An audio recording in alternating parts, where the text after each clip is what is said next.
Hello, everyone, and welcome to Talk of the Town. I'm James Milan. We are here today with our state rep, Sean Garballey, to get a legislative update like we like to do regularly throughout the year, and we appreciate, as always, your being here. Sean, of course, is familiar to all of you, but he is, just to make perfectly clear, our state rep who represents a large swath of Arlington and West Medford as well. And he's been at it for a good long while now. So always good to talk to you, Sean. We will proceed as we usually do through various things, just finding out what's going on with a number of things at the State House. But I want to start right away just by addressing your name has been in the news in the last month or so. And people may or may not be clear on what the details are around a campaign finance mini scan or a situation, let's call it. And so I wanted just to invite you to let us know what the specific details are, and then also what the resolution has been, and where we're at with that, and then we'll move on to other topics. Great. Well, first, thank you, James, for being here, and thank you to ACMi for having me. I always appreciate being here and being able to speak with my constituents directly on the various issues affecting them and the Commonwealth of Massachusetts that we all love so much. I appreciate you asking the question about kind of the recent situation with me and the Boston Globe. It's an important one.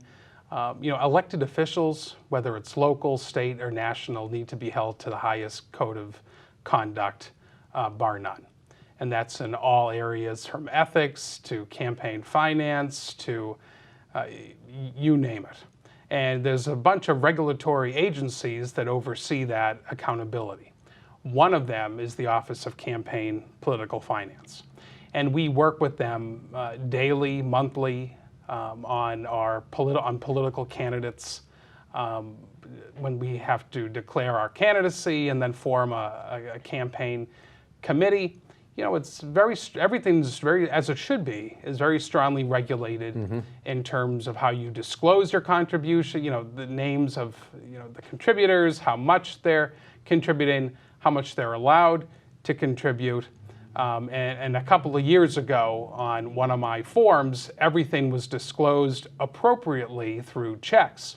But unfortunately, because of human error or sloppy bookkeeping, donations that came in online, so members of the public, when they donate to me or any political candidate, can do so by writing a check, under a certain amount of money. Right. Or they can go online through ActBlue or a website and donate through that. And so unfortunately, because of human error, the contributions that came in through online were not disclosed the way they should have been, and the way I did it in the past and the way I'm doing it in the future. So I worked very closely with OCPF and the director, Michael Sullivan, to make sure all the contributions that came through ActBlue were disclosed, so we knew who contributed, what the names were, what the occupations were, how much they gave, and so that everything was on the up and up. OCPF analyzed every single one of the contributions, realized that there was no malfeasance on my part or those contributing, to make sure all the money went to where it should have, which it did, and no contributions were returned because there was nothing wrong with the type of contributions or how much or who gave. It was just, to put it simple, sloppy paperwork. So we put systems in place to make sure it won't happen again. Remember, it was 2 years ago. It hasn't happened in the past 2 years. But I really appreciate the folks at the Office of Campaign Political Finance that worked with me to make sure we got it right. So, I'm sorry, just to clarify, when you say sloppy bookkeeping, you just mean within your office, there was some human error? Within the campaign. Within the campaign. So the treasurer at the time was suffering with cancer, and I should have been paying attention more carefully to the bookkeeping. I did not, and I regret that. But we worked closely with OCPF to make sure that everything was addressed, and to make sure that we take steps to make sure that it doesn't happen again. So everything I thought was on the up and up but it was just physical checks that came in, and I was not paying attention to online contributions. That slipped my mind, and it won't again, and I'm working with OCPF to make sure that it doesn't happen again. All right, good to know. And, again, I promise you I don't want to belabor this, but there was another element as well which had to do with compensation for transportation. And I know that people are aware of that as well. I wondered whether you could also address that. So that was sloppy bookkeeping as well. So everything that happened really came down to sloppy bookkeeping. Okay. And so under the law, and this is a period of a 2-year period when I wasn't able to take public transportation because I was going to a meeting that wasn't on the red line or the green line or on a bus line, I would take Or maybe it wasn't Uber. working. Or it wasn't working. I would We'll take get to that later. Uber. So it was over a 2-year period, and it was about 30 rides, 35 rides over a 2-year period. And the sloppy bookkeeping came as to I was going to a meeting that was not on public transportation, but did have impact on my work, and I put State House because it had to do with work as in my capacity as a state representative. But even though I wasn't going to the State House, but because I put State House, I'm already getting compensated in some ways through an office expense account. And so the Office of Campaign Finance said, well, you can't do that because you can't go to the State House. And I said, well, I didn't go to the State House. I was going to a meeting in Boston. And they said, well, that's fine, but that's not what you put. You put State House. So really, And it has to do with clerical. It was a clerical error. And, I think I should be more specific in terms of, where we put down. But because it had to do with my job as the people's representative, I just put that down because it had to do with State House work. So I'm glad we were able to fix it and figure it out, and it won't happen in the future. Right. So yeah, we're both anxious, I think, to move on to other topics here.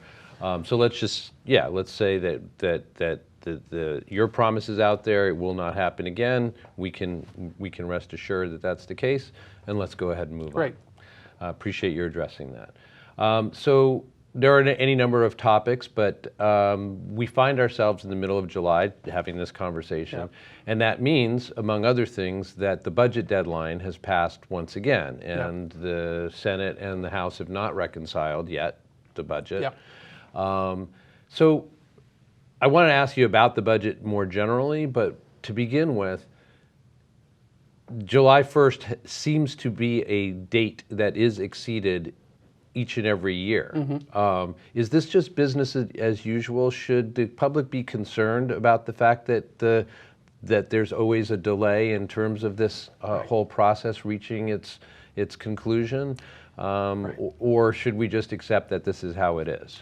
Well, the first thing is it would be a serious issue if we didn't have a budget that we're working in right now. So the legislature, because of the extension of the conference committee on the budget, the legislature passed a 1/12 budget to make sure that we are funded until the end of the month. For the next month, Right. Okay. I hope we don't have to exceed that to do another one for the month after that. But that's how it would be dealt with, is that That's they how it would would be pass, dealt with. month by month Correct. extensions. Obviously, it's not what I want to see happen, but there should be no concern about state services Right. minimizing going away in any capacity because there's not a budget, because there is a budget. We're currently living under that budget as well. So, in April, the House passed its budget. In May, the Senate passed its budget. After the House and the Senate pass their specific budgets, a conference committee is put together, comprised of members of the House, the chairman of Ways and Means, the vice chair of Ways and Means, the minority ranking member on the Ways and Means Committee, and the same as the Senate. And they form a conference committee that's behind closed doors. There's not much transparency. And they hammer away on a budget. And what that means is they look at the House and the Senate budget, and they come up with one budget. So they really need to go through every single line item that is different in terms of appropriational differences, that the House might have gave more in this account than the Senate, and vice versa. They also look at language differences, outside sections that have to do with public policy. But there's differences, and the differences need to be hammered out, and one budget needs to be adopted. And at that point, it'll go to the House and the Senate for an up or down vote. And then the governor has a series of days to line item veto certain sections. And then we have some time to override those vetoes. So, I'm always concerned when we don't have a timely budget when other states do. But, there are differences. And I appreciate that the conference committee is doing its due diligence to make sure that every piece of the budget is addressed and accounted for, and that we are able to send a fiscally responsible budget to the governor. In terms of specifics, I really can't comment because the conference committee does meet behind closed doors. I'm not briefed on what the sticking points are, the disagreements are. I don't know any of that. But when the budget does come out, I will have a sense of what the disagreements were. I will say I was very proud of the budget that the House passed. Yeah, so, without speculating or conjecturing what's going on or what's going to, come out of the committee's deliberations, yeah, what are a couple of the things that you really hope are going to, that were in the House budget and that you really support, that you really hope are going to go through in more or less the same form that you turned it in? Absolutely, James. Well, one thing that we have talked about literally for years and years and years is the lack of local aid to Arlington, yes, and how indeed. the formula hurts Arlington. Well, this is the most generous budget to local aid probably in the history of the Commonwealth. Is that right? Absolutely. So if the House's numbers hold, and they're similar to what the Senate did, similar numbers, so I believe it will hold. But if the House Chapter 70, which is money for education, holds, Arlington will receive next year more than $2 million in education in local aid. Wow. And that's $2 million more than what they received this year. So that's So a you're major saying an increase of in $2 addition, million. right? That's wonderful. In addition, news. so it's a major investment to cities and towns across the Commonwealth. Also investment in McKinney-Vento and special education circuit breaker and unrestricted general government aid. But obviously the Chapter 70 number being the most ambitious, but I would say what it should be. Yeah, I have to say, you must be excited. We as a state should be investing in our future. And you have in been saying education. this for several years now in the conversations I've been having with you, without there being a sign that it could be happening imminently. Sure. And what you're saying now is that we may be at that moment. Well, certainly we're making more of an investment than we have in the past. I would say I would like to see a greater investment in education, but I am pleased that the House budget for Arlington at least will give an over $2 million investment. We still need to work on a lot of issues, from charter school reimbursement to voc ed to school transportation. There's a whole lot of issues, and even the special ed circuit breaker. There's a lot of issues around education in the budget, but I'm very pleased that we were able to make this investment this year for next year. So I'm really hoping that the conference committee budget, when it comes out maybe next week, who knows, but when it does, I hope it will illustrate the kind of investment that the House made in education, and the Senate made, quite frankly. Yeah, that's, we are all hopeful that is what will happen for sure. Because, as I mentioned at the outset, this is a legislative update with you. Surprise, we would like some legislative updates. Specifically just, what bills are you currently either sponsoring or heavily involved with that you'd like, voters to know about or Arlingtonians to know about, and where are those at in the process? Right. Well, James, we're in the middle of a 2-year session. So when we file bills, the moment we get sworn in, they go to a joint committee. They're given a bill number.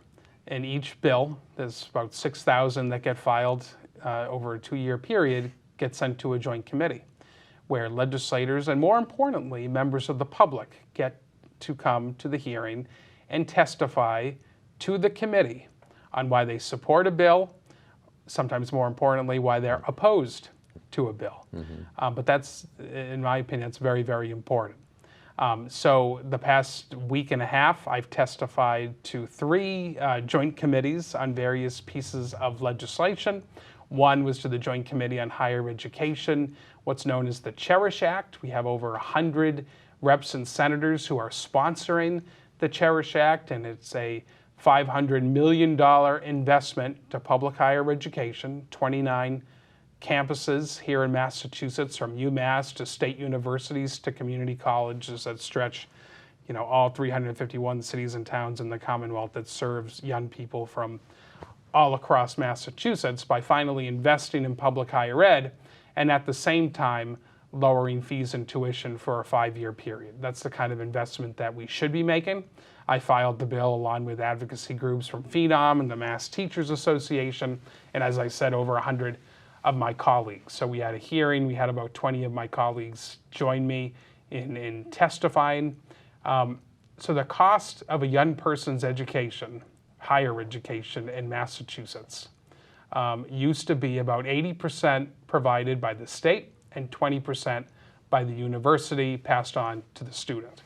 Now it has literally flipped over the past 30 to 40 years, where the majority of a young person's education is really given, 20% of it is paid for by the state, maybe 25% of it, and then the rest of it is paid for by the campuses and obviously passed on to the student. And that's one of the reasons students leave even our 29 campuses in miles of debt. Mm-hmm. It's not right. And the state needs to understand, or has to figure out, that when you invest in a young person, 81% of the young people who graduate from a community college, a state university, or UMass stay in one of our cities or towns. They stay in Arlington, they stay in Medford, and they invest, and we should invest in their future. Mm-hmm. And how you do that is generously, or I wouldn't say generous, I would say adequately funding public higher ed. The way we don't do that is allowing that student to be in thousands and tens of thousands and hundreds of thousands of dollars in some cases of debt that they have to pay off by going into the workplace. So that's a bill that I filed, and we heard that last week. Mm-hmm. And I know that there were a couple of others that you referred to, but just following up on this, it sounds from what you're saying like maybe if this legislation goes through, it will start to reverse this trend that you've noted, and all of us have noted, where even going to UMass or another public institution in this state has become almost prohibitively expensive for a lot of people. They've become private colleges in some cases. Mm-hmm. Do we believe that public universities should remain public, where it doesn't matter what zip code you were born into, that you have a right, a fundamental right, a civil right to a quality education, where you can leave UMass or state university or community college and have the opportunity to succeed? Mm-hmm. What people have to understand is this is an investment in our own people. We want our young people to succeed. You can't succeed without a college degree in some cases. And a lot of the jobs on the market today, you need a college degree. Not in every case, obviously, mm-hmm. but in many cases. And for the young people that choose that they want to get a college degree, that they want to have that experience, they shouldn't have to go into debt to get it. Mm-hmm. Or at least not into as serious debt as people are currently having to face. Right. I didn't know if you wanted just to briefly describe the other 2 pieces of legislation as well. Yes, thank you. So the other 2 pieces of legislation that I testified in support of today, one is called, or not today, this past week, one is called the Inclusive Concurrent Enrollment Program. And what this would do is it would remove the barrier of the MCAS requirement for students with Down syndrome and autism, students who live with Down syndrome and autism, to be able to go to college even if they don't pass the MCAS. And to me, it's all about outcomes, whether it's self-sustainability, self-sufficiency, employment. All the statistics show that students who are able to access public higher education, their outcomes are far better than their peers who aren't. So this is all about trying to provide equal opportunity for our young people who have autism and Down syndrome. The other piece of and these are priorities. Obviously, they're not my only priorities, but these are priorities of legislation I've testified on in the past week and a half. A bill I testified on 2 days ago, it was before the Joint Committee on Financial Services, has to do with health insurance. And I am always fighting the health insurance companies tooth and nail because they don't provide coverage for some of the most vulnerable people in our state. We talked about hearing aids for kids. Right. We talked about young people who have protein disorders. Well, this bill is specific around people who live their life with multiple sclerosis, MS. And there's over 13,000 people in the Commonwealth who live with MS every day. And they do it very successfully, by the way, because they have the medication that controls their flare-ups. Insurance companies have decided in many cases to stop covering a medication that might be working for that patient. So pretend you're a patient who has MS and you've been living very successfully on this medication for the past 20 years, and all of a sudden you get a notice in the mail that your insurance company is going to stop covering the medication that's been working for you for a long time. And so what this is going to do is your copays are going to go up maybe $100,000 over a 3-year period. Wow. Maybe even more. So what they have to do is, because everyone reacts to MS differently, so now and there's about 17 medications out there, maybe 14, but now they have to do a trial and error run to try these other medications that the insurance company is covering to see if these medications are going to be successful in controlling their flare-ups. Most of the time, they're not successful. So an MS patient will have a flare-up, will end up in the emergency room, that will cause pain and suffering for them and a lot more money for us as taxpayers. And so what my bill calls for is that they can stay on their medication, right? The coverage will not go away. And that's really, really important. It's the #1 priority for the New England Multiple Sclerosis Society, and we're hoping that this session we can get it passed. Well, I want to acknowledge that, having had conversations with you over a period of years now, it's clear that these bills fit right into one of your large areas of priority, which is, again, looking out for those particularly vulnerable populations among us. Well, I appreciate that. In working hard on their behalf. So, again, appreciation for that. Let me ask you if there are other priorities that you wanted to mention, legislative, perhaps not things you're currently testifying around, but stuff you're working on that you'd want to either update us about or just inform us about. Well, 2 things for sure. As you know, I just touched upon higher education. Something that's also very important to me is education. About 6 years ago, I co-sponsored legislation to create what's known as the Foundation Budget Review Commission. And what this commission was tasked to do was really study the current state of public education in Massachusetts, and more importantly, look at how it's funded, or maybe even more importantly, how it's not funded. Mainly, what areas have the state basically walked away on its obligation to properly fund education in our 351 cities and towns. The Foundation Budget Review Commission, surprise, surprise, actually no surprise to any of us who care about this issue, came up with a series of recommendations, but also a series of truths. And the truth was that in specific areas like low income, ELL, special education, and healthcare, we as a state really were walking away from our commitment to properly funding those areas to our cities and towns. And that if we wanted to properly fund them, we would have to invest about $1.5 to $2 billion every year. And so that came out, there's various pieces of legislation that would address that, and we're trying to implement those goals to make sure we're properly funding education in the Commonwealth. And that's something that's one of my biggest priorities this session, is making sure we adequately fund education in Massachusetts. And so I'm working with my colleagues diligently to fully fund the recommendations of the Foundation Budget Review Commission, as we should be doing, that we should have been doing all along, but that we haven't been doing. And I think we need to do that through a mechanism that, one, doesn't create more charter schools in Massachusetts, that doesn't create language where if schools don't meet these certain standards, the state's going to come in and recoup some of the money. Mm-hmm.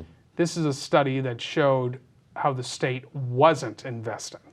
So this is a promise that we made to cities and towns that we're going to give you back the money that should have been yours all along.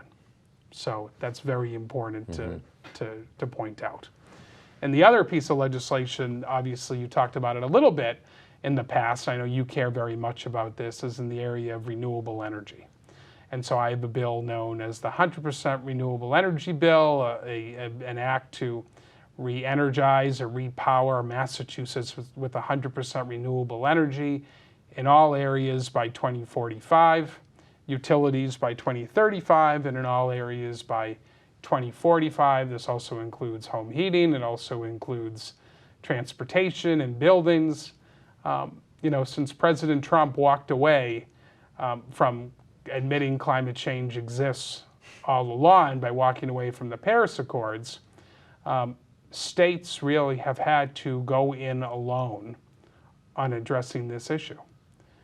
But you know what? Hundreds of cities and towns in Massachusetts and across the globe, major capital cities and here in America, places like Hawaii and New Mexico have been firm, and major cities, capital cities, have been firm in supporting the pledge of moving to 100% renewable energy in all areas, from solar, wind, safe small hydro, looking at all sorts of renewables and how we can get there. Mm-hmm. But unless we put something in statute that creates a pathway to get there and some teeth to hold accountable administrations, and it's not just this administration, and I'm talking about Governor Baker's administration, it's also about future administrations who take over, but holding them accountable and making sure that we reach the goals of the 100% renewable energy bill, and that we're doing everything that we can to be able to attain those goals. All right, so that is something that obviously is still in process, but that you're trying to get it passed. Saying, right, yes. Fully committed to. Let me move on, if that's all right with you, to a few specific issues yes. to ask you about. One is sad as well as appalling, and that comes from this tragic incident of some weeks ago, where 7 motorcyclists died in New Hampshire as a result of again, a tragic accident. And what it has in turn exposed about our own RMV here in the state. Why don't you tell us about what's going on with that? Well, first of all, it's very disturbing and troubling and definitely wrong. And so basically what the Boston Globe uncovered and what has been uncovered within our state government with the Registry of Motor Vehicles is that it had, over the past year and a half, I believe, piles and piles of information pertaining from other states, other regions, municipalities, information that would suggest and clearly illustrate that certain drivers that were presently allowed to operate a motor vehicle had information that would disqualify that person from being able to have the responsibility of operating a motor vehicle in Massachusetts. This individual who committed this act that took the life of that many people tragically is one of those people that should not have been allowed to operate a motor vehicle anywhere, let alone here in the Commonwealth of Massachusetts. He was a resident of Longmeadow, I believe. So the RMV, had piles up to here of this information over the past year that they just didn't put in their system. It was a failure of leadership, certainly incompetence at the very best, and at the very worst, who knows? Certainly malfeasance. Mm-hmm. And so the registrar offered her resignation, Registrar Devaney, which obviously we accept.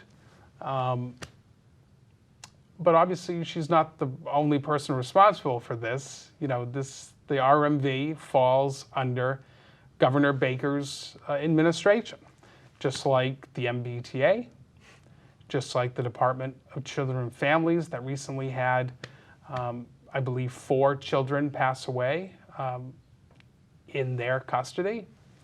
You know, it's unacceptable. And so we hold, just like we hold all of our elected officials to the highest standards, Governor Baker and his administration needs to be held to the highest standards. And so I'm very, very concerned about what happened at the RMV, just like I'm very concerned about the MBTA and what happened with the Department of Children and Families. So he needs to come up with an action plan on how we're going to recover from this in the RMV, but also I want to know why this was allowed to happen. You know, we had this information for over a year. And so it's unacceptable and it's not explainable. Right, and my sense is that it would have kept going. You know, as you No said, doubt about that information's been there for a long time, and without an incident such as this one, it might not have come to light. No doubt about it. For that much longer. So you mentioned, you know, that these various agencies fall under the scope of Governor Baker's administration, and clearly, what I hear you saying is that there needs to be better monitoring and supervision of the operations of things like the DCF and the RMV. The MBTA is a different kind of story, I think, in terms of.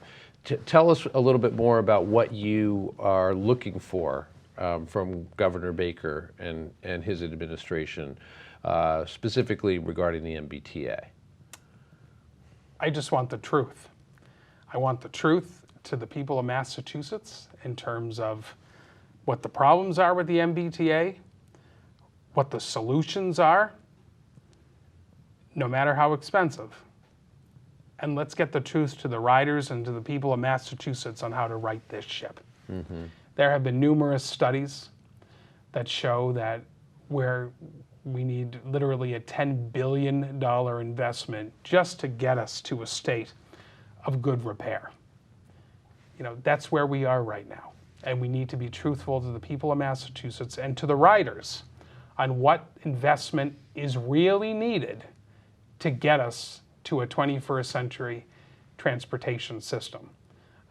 You know, I think it was 5 years ago, the House did a $500 million package from an increase in the gas tax and increase in the tobacco tax, and I voted against it. And one of the reasons I voted against it was we're telling the people of Massachusetts 5 years ago that if we do this investment, if we do this tax increase, everything will be great with the MBTA. I know some people disagree with that, but in order to do a tax increase, that's what you're telling the people, that we need this money to fix this problem.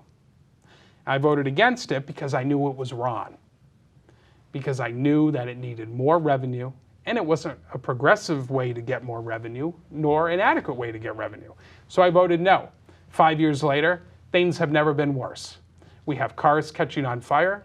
We have 2 derailments in the past month, maybe even more. And we have our constituents who are waiting upwards to 45 minutes for a bus, for a train, in some cases, a commuter rail. Sometimes buses don't even show up, not even on time. Sometimes they don't even show up. And I get calls from my constituents who are literally standing on platforms and saying, Sean, the 8:15 never showed up. So, you know, I asked you about, you know, what you're looking for from the governor around the MBTA. You said the truth. The truth. Which the implication, of course, is that the governor's not telling the truth or not sharing the truth with the populace. So in what way are you talking about? Is it around the money that would be involved? Well, the governor has said that we can fix this problem with efficiencies and that it does not require new money. And that's just wrong. Every report has said that we need $10 billion just to get us to a state of good repair. I have talked on your program ad nauseum about the big dig debt, which was unfairly and inappropriately put from the big dig onto the MBTA. $5 billion plus for highway repairs that was put on public transportation. And every dollar that comes into the MBTA in revenue, 35 cents of it goes to pay for debt service. Okay? So that's where we're starting. We're starting, every dollar, take 35 cents away. That goes to pay for someone else's debt, right? So the first thing we need to do, in my opinion, is take the debt off of the MBTA and come up with a plan to pay that down. Because it's been out of sight, out of mind for decades. It was, this was done when I was 5 years old, right? And because it was taken off of the Commonwealth and put on to the MBTA, it doesn't impact our bond rating. But because of that, no one's paying attention to it. So you're saying that we need to get it back onto the Commonwealth Well, we need somehow to on do the that books, or put it in various areas, but come up with a plan so it's addressed and not ignored for the next 30 years when I'm 65, right? That's what it needs. That we need leadership. That's what we need. We need leadership from the T. But, and I'd be very critical in terms of how the governor and the MBTA has handled the recent crises with the increase in the cost of riding the T, the fare increases, which I was strongly opposed to. But we need an honest plan. We need a plan on how to deal with this. But it's not just on the governor. It's also on the legislature.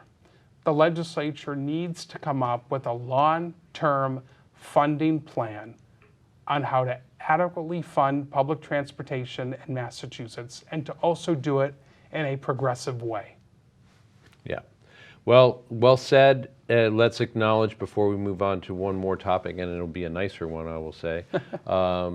Let's acknowledge that this is a tough one politically, obviously, because what the governor needs to show leadership around, as well as the legislature, is getting people to understand that they need to deal with some pain for a while for future benefit, and that's always a tough sell. And the future of our economy, the backbone of our economy is based on public transportation. People move to places like Arlington because they can commute easier to their business. And if you talk to people who are going to Alewife, going to Porter, Harvard, Davis, taking the T, taking buses, it has been a horrible, horrible experience with overcrowding, air conditioning not working, backpacks in their face because of overcrowding. We need to get this right, but we need to start with the MBTA telling the truth in terms of what the problem is and how do we get there. And telling us that we don't need new revenue to solve it is just not true. Well, I promised that we would finish our conversation today on I don't know if it's a lighter note, but at least it's a more positive one. And that is that by all accounts, there is more money coming in to state coffers than had been anticipated. So, yay. We love situations like that, right? How do you think we should be, or how can residents expect that we will be spending those extra dollars? Absolutely. Well, obviously, anytime you have extra money and revenues, whether it's casino money, gaming money, marijuana money, extra money from capital gains or sales tax revenue that's come in over expectations, it's terrific news. As a member of the Ways and Means Committee, we need to have conversations as a legislature that's informed by our constituents, members of the public, on where we should appropriate additional funds. Some of that money, as it should, will go into the rainy day fund. Because even though revenues are doing great now, I can tell you my first election to the House, We lost $3 billion of revenue from 1 April when the House was deliberating the budget to the next month in May when the Senate was deliberating the budget. $3 billion. So we always need to be prepared for a sudden loss in revenues. And so that's an important investment. The other investments, obviously, that needs to be informed by where members of the public would like to see their tax dollars go. But I believe they want to see investments made in the areas that we talked about today. Public transportation, public education, public early and higher education. Because those investments, right, are investments in all of us and help building a stronger Commonwealth currently and for future generations to come. So I'm hoping that's where we'll spend the money on, beyond putting it in the rainy day fund. But these are conversations that the legislature will be having over the next several months, probably in the form of a supplemental budget, as further increases and investments need to come from. Are there any specific programs that you're going to be pushing for that you want to mention, or again, pushing to put some of this extra revenue towards, or we can leave it at? Well, certainly the areas I talked about right now. The other areas: Department of Children and Families, Department of Mental Health. These are two programs that have been cut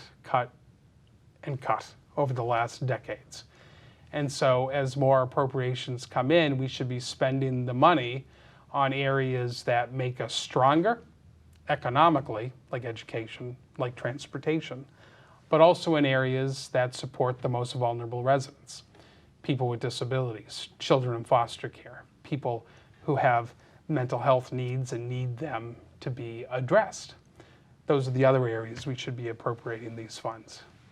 As always, I want to invite you, before we sign off, to bring up anything that we haven't talked about yet that you would like, and if there's nothing, that's fine as well. Great. Well, James, thank you again for having me. Thank you to ACMi for always inviting me to this public forum and to my constituents. I love having this job. I love working closely with constituents on issues that are important to them and their families every single day.